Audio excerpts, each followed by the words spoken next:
yaitu ijtihad, pengembangan sumber ajaran Islam dan produknya. Dan tak lupa juga kepada teman-teman yang saya cintai dan saya banggakan, izinkan kami untuk memperkenalkan diri masing-masing. Perkenalkan, nama saya Kaniana Dazara dengan NPM 2335070732. Saya di sini sebagai moderator dan di samping kanan saya ada rekan saya. Saya Meriki dengan NPM 2335070036. Saya Febriani dengan NPM 20 30 50 70 30.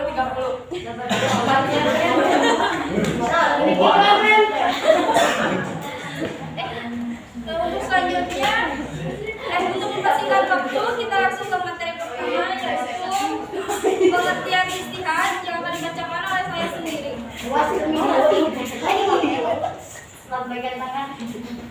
Secara etimologi, ijtihad berasal dari kata azan atau azan yang memiliki arti al-takat, yaitu kesusahan ataupun kesulitan, dan juga al-masdar, yaitu kesanggupan atau kemampuan. Ijtihad berasal dari kata kerja yang artinya bersungguh-sungguh menjalankan bersungguh-sungguh secara dalam mencurahkan segala kemampuan. Makna ijtihad ada 3, yaitu kesanggupan, ketekunan, dan kegiatan. Yang menurut bahasa, usaha yang optimal dan menanggung beban berat. Secara terminologi, ijtihad pengerahan segala kemampuan dalam menetapkan hukum yang berhubungan dengan amal perbuatan manusia dan dalilnya. Pekerjaan akal dalam memahami masalah dan menilainya berdasarkan Al-Quran dan As-Sunnah sehingga menetapkan kesimpulan. Untuk fungsi ijtihad ada 3, yaitu al-ruju', al-ihya, dan al-inabah. Untuk al-ruju' yaitu mengembalikan ajaran Islam kepada Al-Quran dan As-Sunnah dari segi interpretasi yang kurang relevan.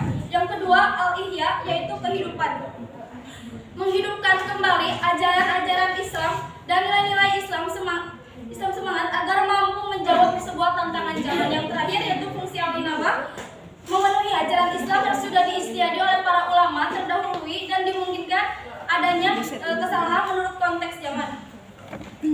Untuk dasar hukum ada dalam surat An-Nisa ayat 59 sampai 105, hadis riwayat Abu Daud dan At-Tirmizi, dan juga hadis riwayat Abu Daud. Oke, untuk selanjutnya mustahid akan diberikan oleh rekan saya. Waktu dan tempat dipersilakan.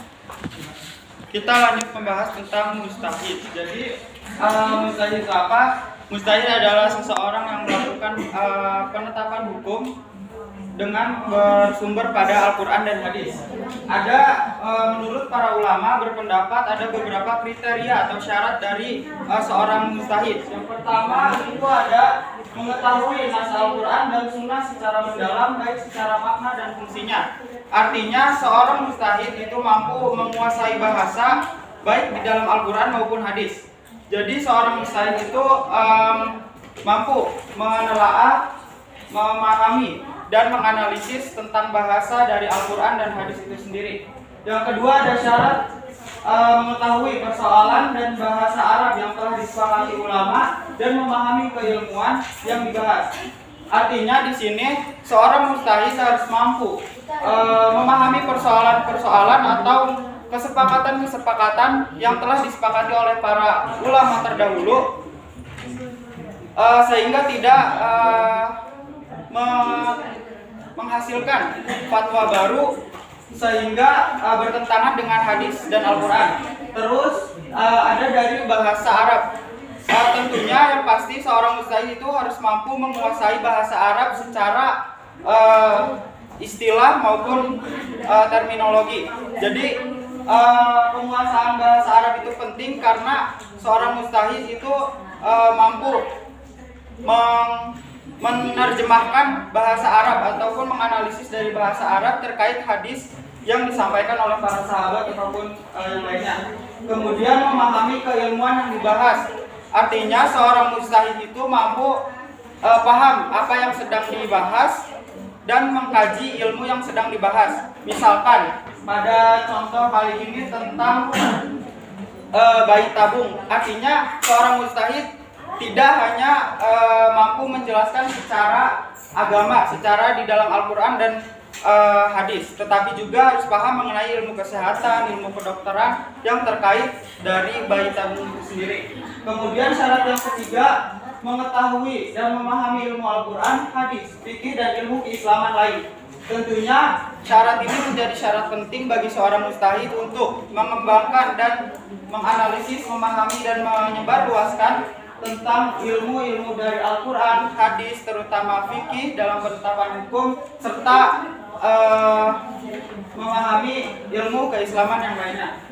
Kemudian syarat yang keempat, memiliki pribadi yang berintegritas dalam menjaga kualitas kesolehan secara sosial dan ritual. Artinya seorang mustahid itu mampu menjaga kesolehannya itu sendiri, menjaga kewibawaannya sebagai seorang mustahid dalam memusyawarahkan atau mengambil keputusan dari kesepakatan para ulama terdahulu.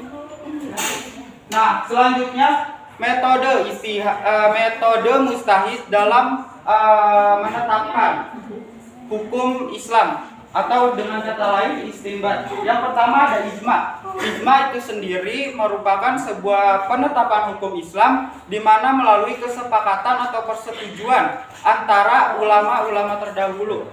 Jadi di sini ijma itu sendiri adalah kesepakatan atau persetujuan secara sederhana oleh para ulama berdasarkan hadis dan Al-Quran. Kemudian contoh dari ijma ini adalah kita mengetahui bahwa ijma dengan kata lain lebih sederhana dapat diartikan sebagai kesepakatan atau persetujuan ulama berdasarkan Al-Quran dan hadis. Contoh dari ijma ini sendiri adalah ketika pandemi corona kemarin, Majelis Ulama Indonesia mengeluarkan fatwa bahwa sholat Jumat bisa ditiadakan karena itu merupakan kesepakatan antar ulama yang ada di Indonesia. Yang kemudian ada qiyas. Qiyas itu sendiri merupakan penetapan hukum Islam di mana qiyas itu sendiri dapat ditemukan di dalam Al-Quran dan hadis, tetapi qiyas ini menjelaskan bagaimana secara spesifik, secara jelas mengenai penetapan hukum Islam.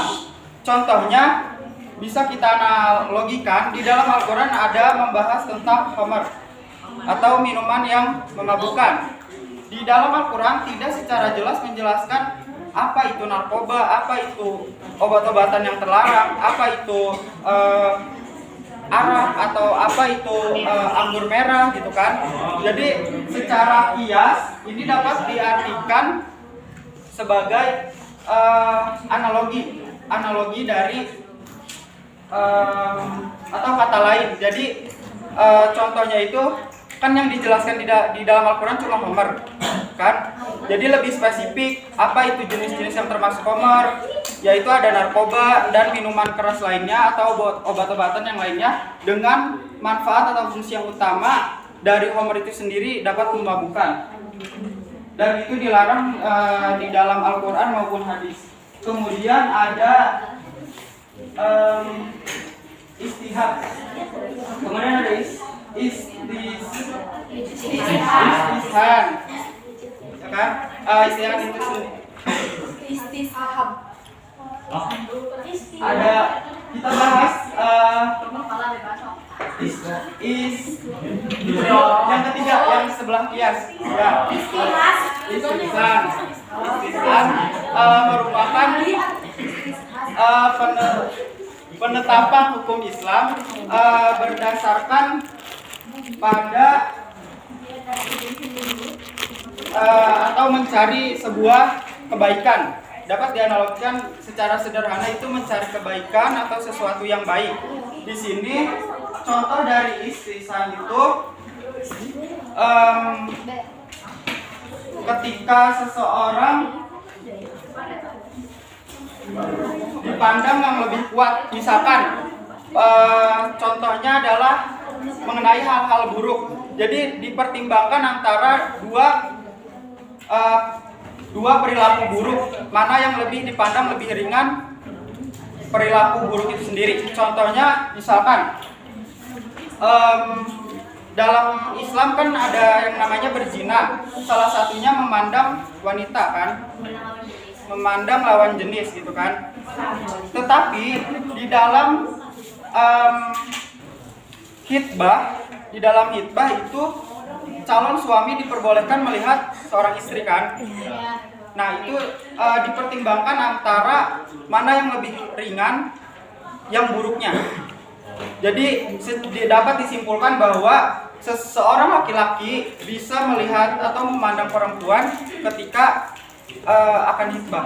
Ya. Kemudian ada masalih al-mursalah. Masalih al-mursalah ini sendiri merupakan perbandingan antara penetapan hukum Islam, apa yang dapat kita sampaikan mengenai penetapan hukum Islam yang lebih ke manfaat atau tujuan dari penetapan hukum itu sendiri. Contohnya seperti Utsman bin Affan kan menyarankan atau menyarankan lebih baik satu mushaf kan, dan menghilangkan lembaran-lembaran mushaf lainnya. Tetapi dapat disempurnakan, dapat diperbaiki oleh Abu al-Aswad, itu disempurnakan melalui pakai harokat. Tadinya dalam mushaf yang disatukan oleh Utsman itu kan belum ada harokat, tapi disempurnakan agar lebih bermanfaat ke kita, dapat kita baca, dapat kita mudah pahami. Itu oleh Abu al-Aswad dipakaikan harokat. Nah, kemudian ada urf. Urf itu sendiri merupakan penetapan hukum berdasarkan kebiasaan, adat istiadat, ataupun nilai-nilai norma yang tidak bertentangan dengan Al-Quran dan hadis. Contohnya, Islam kan menyuruh kita untuk menutup aurat, kan? Menutup semua aurat, baik laki-laki maupun perempuan. Ketika ada sebuah pengkajian atau pengajian di dalam forum di masjid misalkan, kita di Al-Quran tidak secara jelas spesifik menjelaskan mengenai tata cara bagaimana, apakah kita modelan baju atau kayak gimana, yang penting menutup aurat. Tapi dari urf ini kita dapat menyimpulkan bahwa kebiasaan orang Indonesia untuk menghadiri pengajian itu sendiri atau sebuah kajian bisa menggunakan celana jeans ataupun baju yang sekiranya tidak ketat gitu bagi perempuan, ya kan? Kemudian yang keenam ada istihab. Istihab ini sendiri merupakan penetapan hukum Islam yang sebelumnya itu bisa dikatakan hukum Islam terhadap suatu perkara yang bisa mudah di selanjutnya. Contoh dari istihab ini sendiri, kita misalkan sholat zuhur, antara sholat zuhur dan sholat asar. Nah, sebelum sholat zuhur tentunya kita berwudu terlebih dahulu kan. Pengerjaan sholat zuhur ini sendiri mepet dengan waktu asar ataupun 1 jam sebelum sholat asar. Nah, kita setelah melaksanakan sholat zuhur, kemudian kita duduk, kita lupa udah batal atau belum wudu kita. Ketika mau sholat asar, hukum yang berlaku di situ adalah hukum yang pertama, kita dalam keadaan suci walaupun kita ragu. Karena di sini dikatakan istihab itu suatu hukum, suatu perkara yang dapat dilakukan di masa selanjutnya. Kemudian ada jariah. Jariah itu sendiri merupakan penetapan hukum mengenai mubah yang pelaksanaannya diizinkan secara Al-Quran dan hadis. Contoh dari jariah ini sendiri ketika seseorang melakukan jual beli pada saat sholat Jumat, itu boleh perilaku atau kegiatan jual belinya boleh ditinggalkan dan kita sholat Jumat, seperti itu. Jadi ada yang dihalalkan dan ada yang diharamkan. Kalau yang dihalalkan itu tadi contohnya, kalau yang diharamkan misalkan ada seorang janda yang meninggal suaminya itu berdandan atau mengandung, ketika seorang laki-laki mengandung syahwat atau bergairah untuk memiliki janda tersebut atau berdandan gitu kan misalkan. Nah, itu diharamkan oleh istihad karena dapat mengandung syahwat. Kemudian tapi itu dalam konteks dia masih dalam masa idah ya. Kalau di luar masa idah itu diperbolehkan. Nah, kemudian ada qaul sahabi, di mana penetapan qaul sahabi adalah penetapan hukum Islam menurut pendapat para sahabat. Kemudian ada syar'i man qablana, di mana penetapan yang terakhir ini berdasarkan pada apa yang sudah ada, apa yang sudah dibuat, apa yang sudah disepakati sebelumnya. Nah, selanjutnya ada produk dari ijtihad itu sendiri, yaitu mazhab. Mazhab adalah jalan pikiran atau metode yang ditempuh oleh seorang imam mujtahid dalam menetapkan hukum suatu peristiwa berdasarkan Al-Quran dan hadis. Jadi mazhab ini sendiri sebuah jalan pikiran atau metode yang ditempuh oleh seorang imam mujtahid. Dalam mazhab ini sendiri tentunya ada istilah yang dinamakan manhaj. Manhaj itu sendiri merupakan sebuah metode yang dilakukan oleh seorang mujtahid dalam penetapan ijtihad berdasarkan Al-Quran dan hadis. Dan ada istilah dengan nama kauli. Kauli itu berupa kesepakatan para ulama atau ijma ulama yang telah disepakati sebelumnya. Next, ada yang dikenal di Indonesia, ada 4 macam mazhab di Indonesia. Yang pertama ada mazhab Imam Hanafi. Imam Hanafi dalam penetapan hukum Islam itu mengacu pada Al-Quran, hadis, kemudian qiyas, pendapat para sahabat, kemudian ihtisan dan urf. Kemudian ada Imam Maliki. Imam Maliki itu dalam penetapan hukum Islamnya berdasarkan pada Al-Quran, hadis, pendapat ijma sahabat dan pendapat individu sahabat. Kemudian ada ijma dari masyarakat Madinah atau kebiasaan dari masyarakat Madinah. Kemudian Imam Syafi'i menetapkan hukum Islam berdasarkan Al-Quran, hadis atau sunnah, kemudian qiyas, pendapat individu sahabat, dan ijtihad. Kemudian mazhab Imam Hambali. Imam Hambali menetapkan hukum Islam berdasarkan pada Al-Quran, sunnah, qiyas, pendapat para sahabat, dan hadis dhaif. Kemudian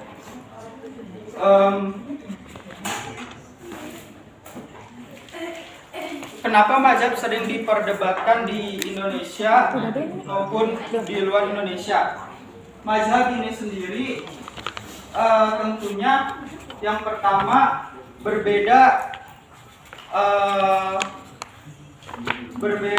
pandangan mengenai bahasa atau tafsiran dari masing-masing imam. Kemudian berbeda lagi mengenai hadis yang dipakai.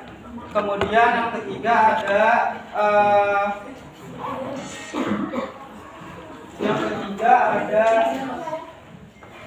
metode atau langkah-langkah yang untuk mencapai ijtihad. Mungkin selanjutnya dapat disampaikan oleh Amelia.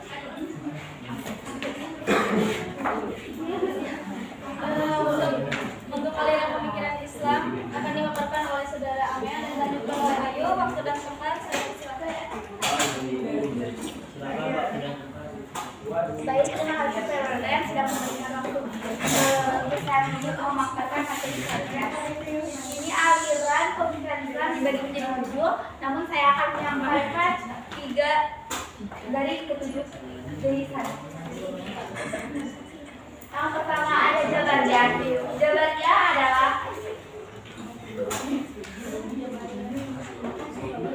adalah kata yang berasal dari jabara yang berarti memasukkan.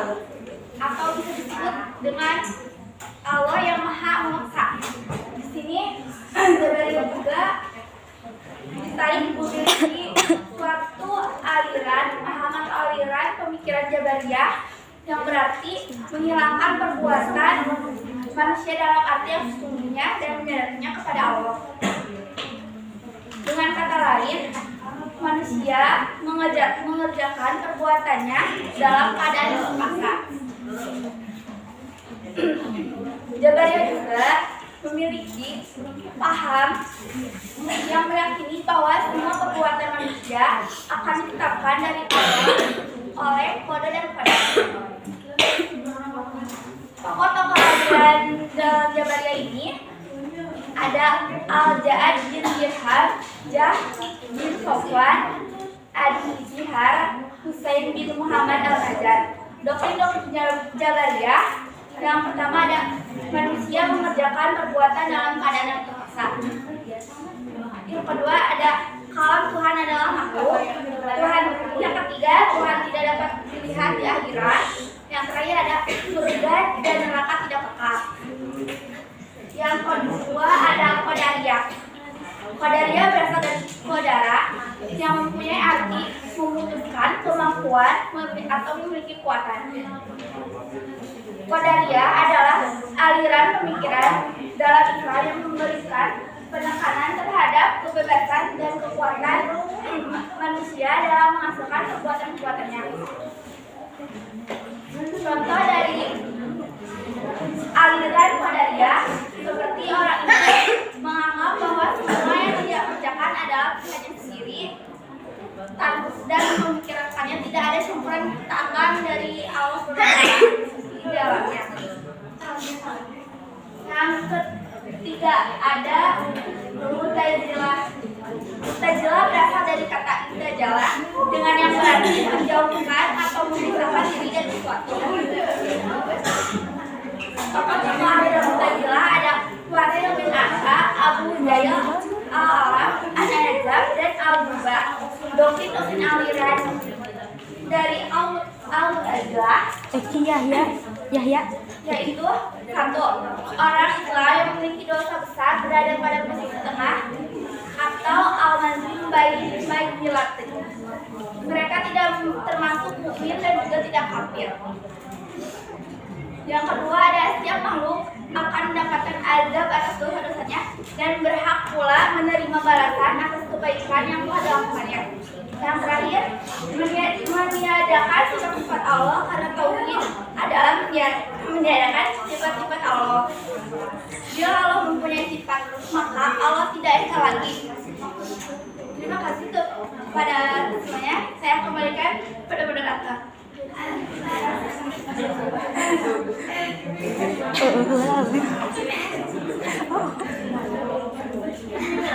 Baik, saya akan melanjutkan dari aliran pemikiran Islam dari nomor 4 sampai nomor 7.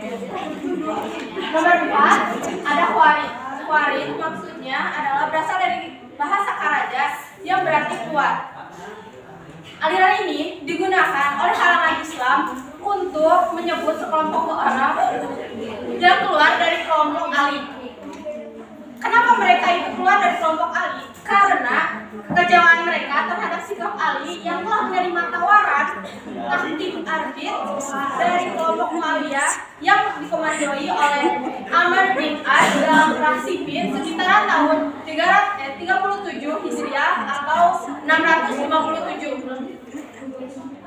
Dan mereka juga tidak mendukung barisan Muawiyah radhiyallahu anhu. Lalu apa sih ciri-ciri yang menonjol dari aliran Khawarij? Ciri-ciri yang menonjol dari aliran Khawarij salah satunya adalah menurut mereka Islam yang benar adalah Islam dari kelompok mereka. Maksudnya Islam lain itu tidak dianggap benar. Lalu doktrin salah satu doktrin dari aliran Khawarij yang pertama adalah sifatnya terlalu radikal. Yang kedua anarkis yang memusuhi semua pihak dan tidak mau diatur. Contohnya khalifah harus dipilih bebas seluruh umat Islam. Yang kedua khalifah tidak harus berasal dari keturunan Arab. Yang ketiga adalah manusia bebas memutuskan perbuatan dan perbuatannya bukan dari Tuhan. Lalu siapa sih tokoh-tokoh dari aliran Khawarij? Tokoh-tokoh dari aliran Khawarij yang pertama adalah Urwan bin Hudais, yang kedua Mustarid bin Sa'ad, yang ketiga Busarah al-Sadi, yang keempat Quraib bin Marwah, yang kelima Nafi bin Azraq, yang keenam Abdullah bin Bashir. Lalu aliran yang kelima adalah Mujri'ah. Aliran Mujri'ah berasal dari kata ijra yang berarti penundaan atau penangguhan, yang bisa kita artikan sebagai orang yang diam atau menangguhkan kesalahan terhadap perilaku dosa besar. Maksudnya mereka yakin bahwa dosa besar merupakan pelanggaran terhadap keimanan dan hukuman dari dosa besar tersebut akan dilakukan nanti di akhirat. Lalu apa sih ciri-ciri Mu'adziriyah? Apa sih ciri-ciri dari aliran Mu'adziriyah? Murji'ah. Ciri-cirinya salah satunya adalah menyerahkan hukuman pelaku maksiat kepada Allah Subhanahu wa taala dengan rahmatnya. Contohnya kayak mereka itu tidak mau main hakim sendiri gitu. Lalu doktrin-doktrin dari aliran Mujri'ah. Salah satunya orang Islam yang percaya pada Tuhan dan kemudian menyatakan kekufuran secara lisan tidaklah menjadi kafir karena kufur dan iman letaknya berada di hati. Lalu siapa juga tokoh-tokoh dari aliran Mujri'ah? Tokoh-tokoh dari aliran Mujri'ah yang pertama Abu Hasan Asy-Syadili, yang kedua Yunus bin An-Namiri, yang ketiga Urbain al-Muqtaib, yang keempat Gailan ad-Damashqi. Lalu aliran pemikiran Islam yang keenam adalah Asy'ariyah. Asy'ariyah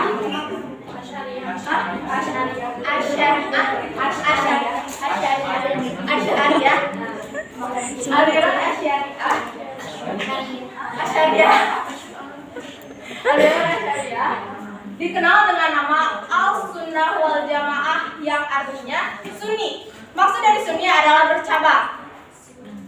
Sama seperti Mujri'ah yang tidak mengkafirkan perilaku dosa besar. Lalu salah satu ciri dari aliran ini adalah mereka berpikir sesuai undang-undang alam dan mereka juga mempelajari ajaran tersebut.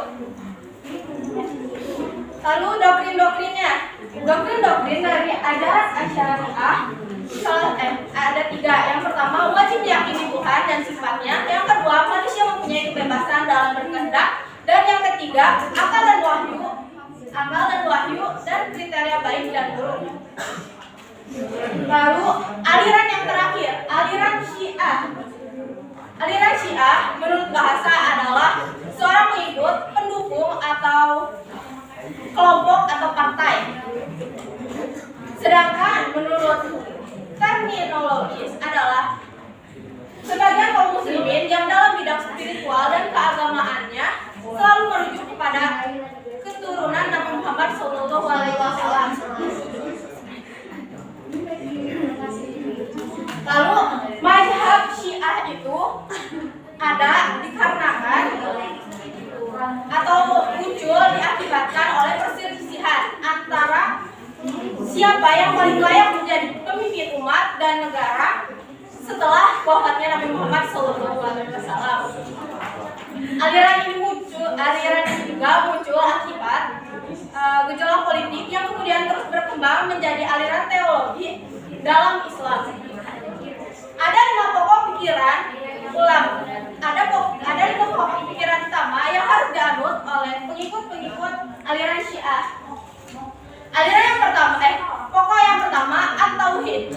Maksudnya adalah kaum Syiah mengimani sepenuhnya bahwa Allah itu ada, esa, tunggal, dan tempat bergantung. Yang kedua, al-adil. Maksudnya adalah kaum Syiah mempunyai keyakinan bahwa Allah Maha Adil. Yang ketiga, al-nubuwah. Maksudnya adalah kepercayaan Syiah terhadap para nabi-nabi juga juga tidak berbeda dengan keyakinan umat muslim yang lainnya. Yang keempat, al-imamah. Menurut Syiah, imamah berarti kepemimpinan terhadap urusan agama dan dunia sekaligus. Lalu yang terakhir, pokok pikiran Syiah yang terakhir adalah al-ma'ad, berarti tempat kembali atau hari akhirat. Lalu apa juga doktrin-doktrin dari aliran Syiah? Doktrin-doktrin dari aliran Syiah yang pertama adalah tipu daya Syiah terhadap kaum muslimin dan kesucian akidahnya. Semacam ini Syiah menempatkan Ali sebagai Tuhan.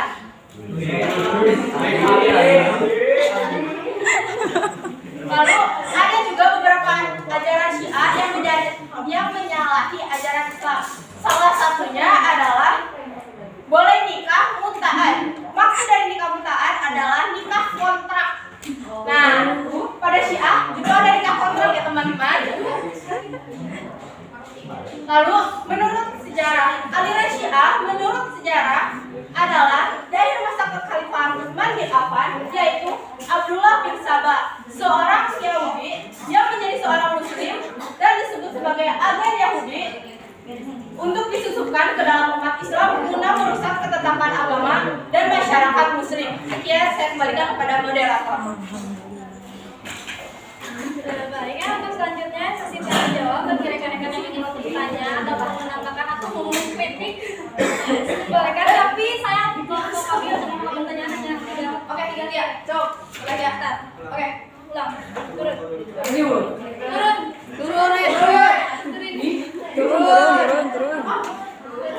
Satu. Ya,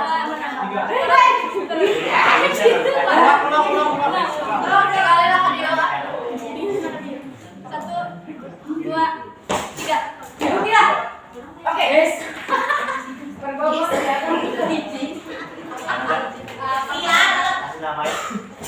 Pertanyaannya. Bentar. Boleh. Terangkan. Menang pikiran. Iya. THYA. Pertanyaannya, Islam setidaknya memiliki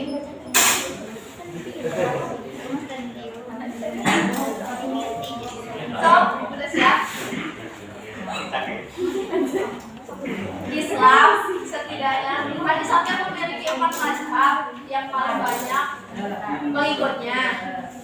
Terus mengapa hal ini muncul? Siap mengerti? Oke.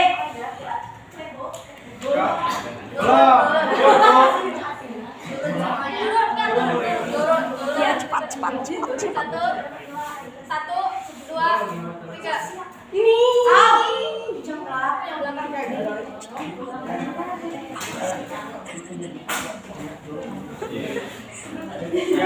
Nama dulu. Nama saya Jan Muhammad. Ingin bertanya mungkin tentang itu aliran pemikiran Islam. Kan mungkin saya sendiri itu aliran Syafi'iyah, yaitu aliran Jamaah. Nah, diibaratkan dengan yang lalu itu apakah kita bisa sebutnya aliran sesat atau tidak? Boleh tambahkan lagi? Bisa dikatakan sesat atau tidak ya? Ya.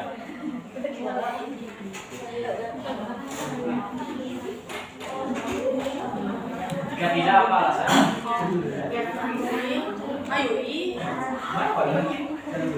Kanada.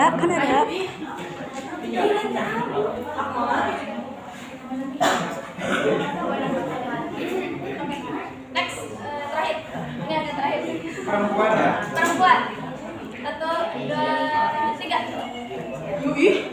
Siapa? Aku asli.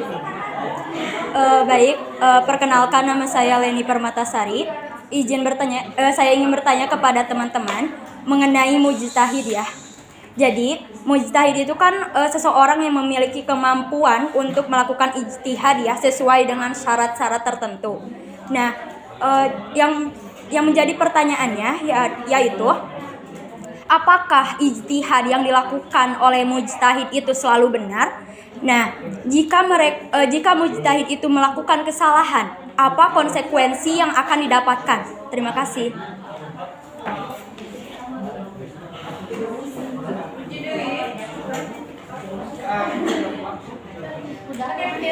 diskusi ya teman-teman ya.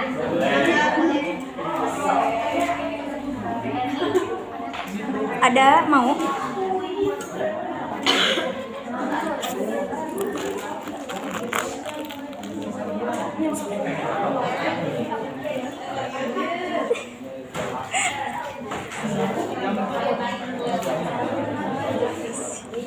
Panas.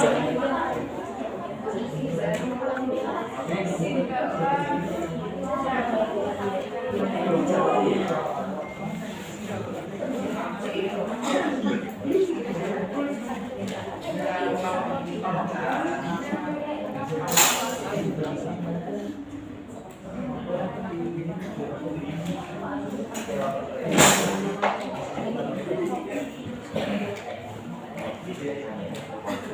saya akan menjawab pertanyaan dari Tia.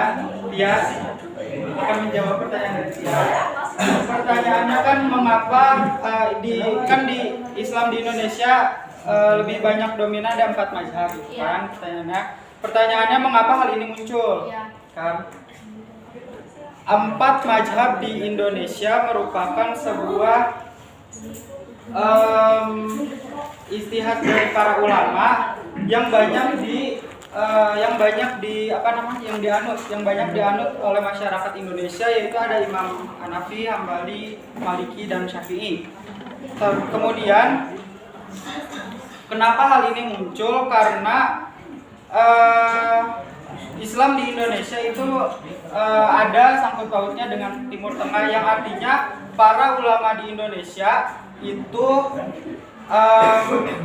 mengacu pada ajaran-ajaran Islam di Timur Tengah. Kan ajaran Islam menurut para nabi kan ada beberapa turunannya. Ada yang langsung dari Al-Qur'an. Kita kan belum tentu paham mengenai apa isi di dalam Al-Qur'an itu sendiri, ya kan? Kemudian ada yang dinamakan hadis perkataan atau perbuatan perilaku Nabi.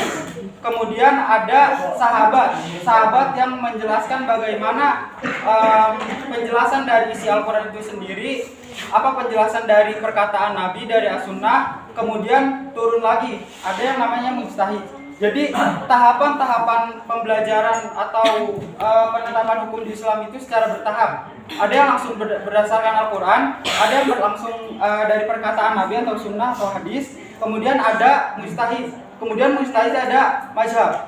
Nah, jadi turunan itu merupakan sebuah proses penetapan hukum Islam atau penjelasan mengenai apa isi di dalam Al-Quran, apa isi di dalam hadis, sehingga muncul produk dari ijtihad itu sendiri, penetapan hukum di mana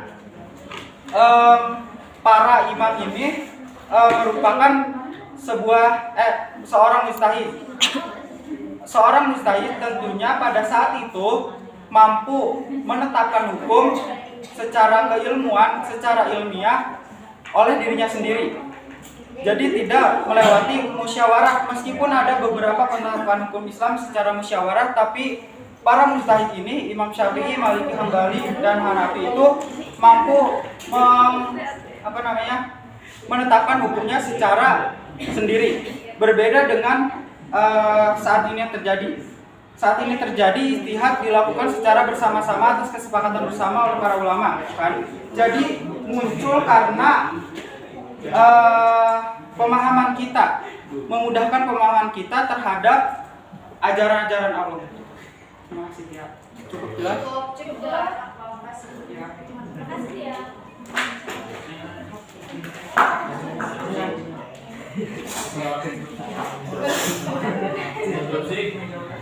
Izin menjawab pertanyaan dari Jihan.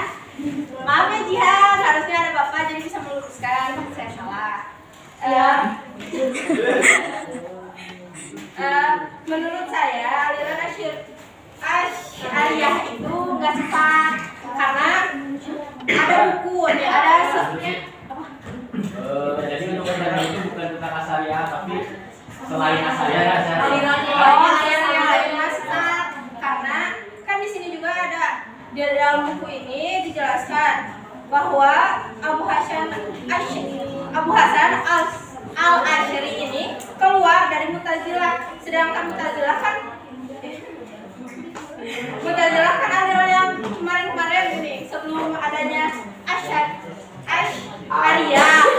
Nah, kenapa itu keluar si Bapak Abu Hasan Asy'arinya itu? Karena beliau itu bermimpi bertemu dengan Rasulullah. Rasulullah berkata kepada Abu Hasan Asy'ari bahwa berkata kepadanya bahwa Mu'tazilah itu salah dan yang benar adalah pendirian al-hadis. Jadi Mu'tazilah itu salah. Bukan salah, tapi kayak rada sesat. Sesat, dalam dunia mau sesat.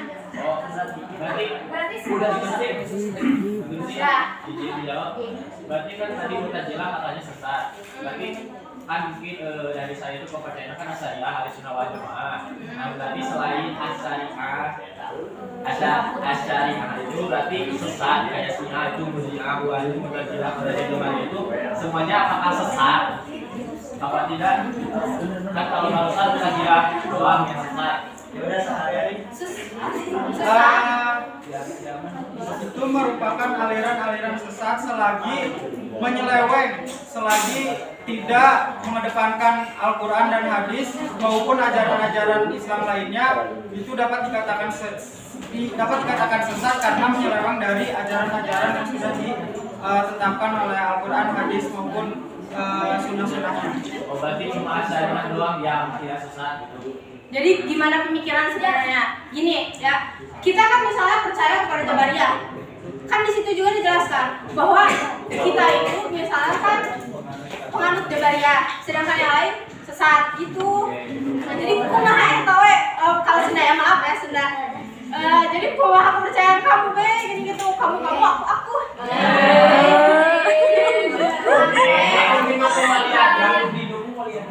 Aku didukung Malian. Ya.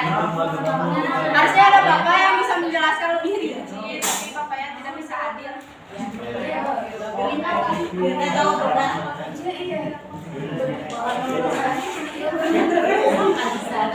Kemudian pertanyaan ketiga dari Leni ya.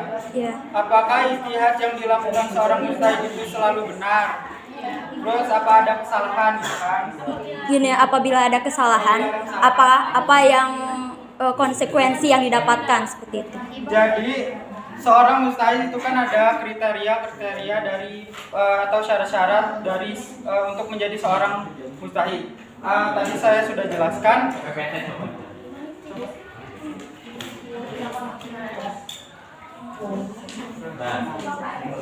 Ini syarat atau kriteria dari seorang mujtahid sendiri, ya kan? Terus kita mengacu pada 4 imam yang banyak dianut di Indonesia, ya kan? Ada Imam Syafi'i, Hambali, Hanafi, dan Maliki. Keempat imam tersebut dapat dikatakan seorang mujtahid karena kemampuan mereka untuk menetapkan hukum Islam secara sendiri, ya kan? Tanpa bersama-sama, meskipun ada beberapa yang bersama-sama. Berdasarkan 4 imam tersebut, mereka mengkaji secara teliti, memahami bagaimana apa yang menjadi permasalahan sehingga dapat dibuktikan secara ilmiah maupun secara dikaji gitu. Jadi apa pertanyaannya selalu benar karena apa yang kita adu sekarang merupakan perbuatan yang benar. Apabila terdapat kesalahan atau kekeliruan dalam penetapan sebuah ijtihad, itu bisa dilakukan musyawarah atau berdiskusi bagaimana masalah ini dapat diselesaikan dengan cara atau berdasarkan pada Al-Quran dan hadis.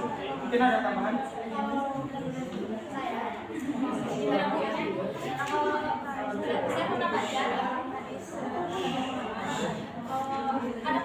Kencengan suaranya kenceng. Tidak mendapatkan dua-duanya, tapi mendapatkan Gini ya, jadi kan mujtahid itu kan tadi kata Akmal ya selalu benar gitu ya. Tetapi menurut saya seorang mujtahid itu tidak selalu benar.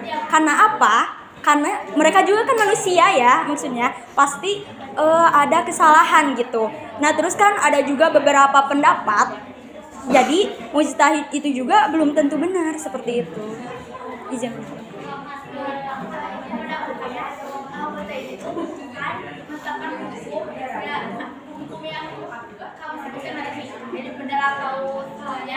Iya. Tapi Muhammad juga kan pernah salah dalam istihad. Jadi balik lagi yang syarat jadi kami dia selalu saling Menambahkan. Ada yang mau menambahkan? Ada yang mau menambahkan? Boleh silakan. Ya, siapa namanya? Nabila. Tidak menambahkannya benar yang tadi kalian sebutkan bahwa seorang mujtahid itu ketika dia sedang beristihad tapi istihadnya salah itu mendapat satu pahala. Nah, itu disebutkan dalam kitab Mau disebut.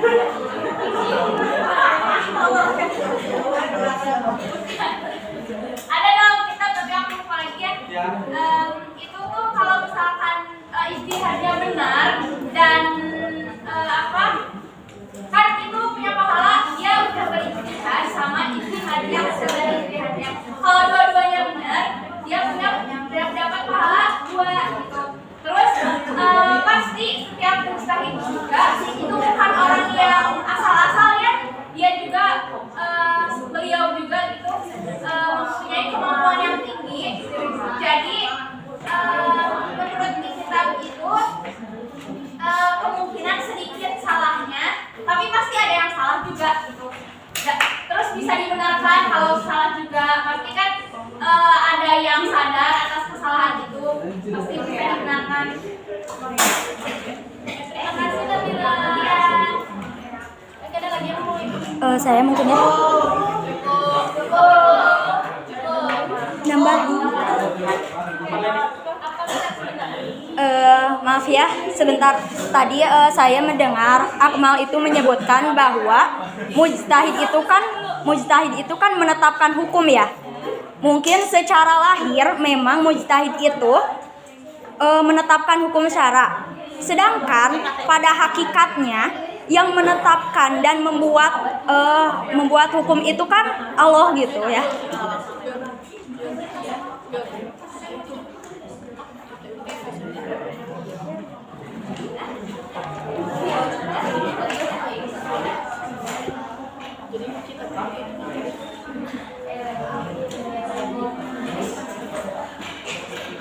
Baik, kita tutup dengan bacaan mendalam bersama-sama. Sekian hasil pemaparan untuk materi kali ini. Mohon maaf apabila ada kesalahan yang kurang berkenan, baik disengaja maupun tidak. Saya sebagai moderator pamit undur diri. Wassalamualaikum warahmatullahi wabarakatuh. Waalaikumsalam warahmatullahi